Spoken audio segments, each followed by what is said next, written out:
Bonjour Arnaud, j'espère que tu vas bien. Bienvenue dans cette pastille 3 questions A.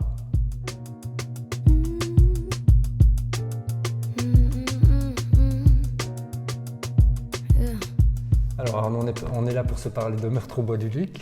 Est-ce que tu peux nous en dire un peu plus sur l'événement, s'il te plaît? Oui, alors Meurtre à Bois du Luc, ça devient un classique ici sur le site de l'ancien charbonnage, puisque c'est la 3e année qu'on le fait. Et cette année-ci, on va le faire sur 2 jours, les 25 et 26 octobre prochains. Petite nouveauté, donc on va investir de plus en plus la cité, où on pourra rencontrer les suspects, les témoins du meurtre du projectionniste de Bois du Luc qui a eu lieu pour l'occasion en 1909. Est-ce que tu peux nous dire sur quel fait historique tu t'appuies pour la création de ton histoire? Au départ, il y a toute une recherche historique qui est faite, et l'idée de Meurtre à Bois du Luc, c'est de mettre en détail un certain point de l'histoire du charbonnage.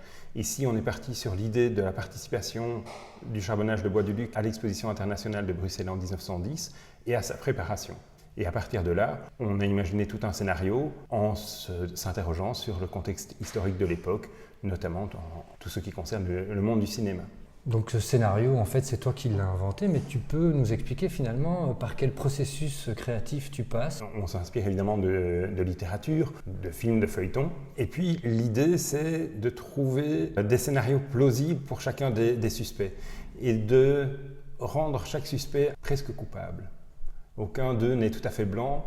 Et le tout, c'est évidemment de faire la part des choses entre leur témoignage, leur alibi souvent mélangé de mensonges, mais aussi voir pourquoi est-ce qu'ils mentent, c'est pas forcément pour tenter de se disculper du crime. Tu mets en place une vraie mécanique avec un parcours défini, avec les propos qui doivent être tenus par les différents suspects et témoins. Il y a une quinzaine d'acteurs qui sont présents, tous issus du musée et d'autres ASBL comme le Gabos, et ils ont tous certains éléments à dire justement pour étayer leur témoignage ou leur alibi. Par contre, il y a une part d'improvisation, il y a un véritable dialogue avec le public qui se fait pour donner un maximum de liens, d'interactivité. Est-ce que tu peux nous expliquer pourquoi le MMDD organise ce type d'événement? Cet événement permet de découvrir le site d'une manière totalement différente.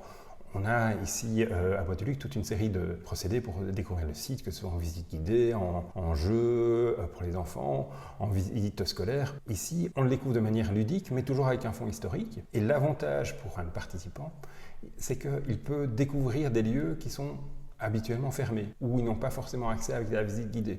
Ici, on va découvrir la salle Adamo, qui, à part si on y va pour un côté festif, n'est pas accessible. On visite la maison, on rentre dans des espaces nouveaux et scénographiés pour l'occasion. Pour le public, c'est une manière différente de découvrir le site. Pour le musée, c'est également un moyen de faire découvrir autrement son patrimoine. Très bien, merci beaucoup Arnaud. Merci à toi.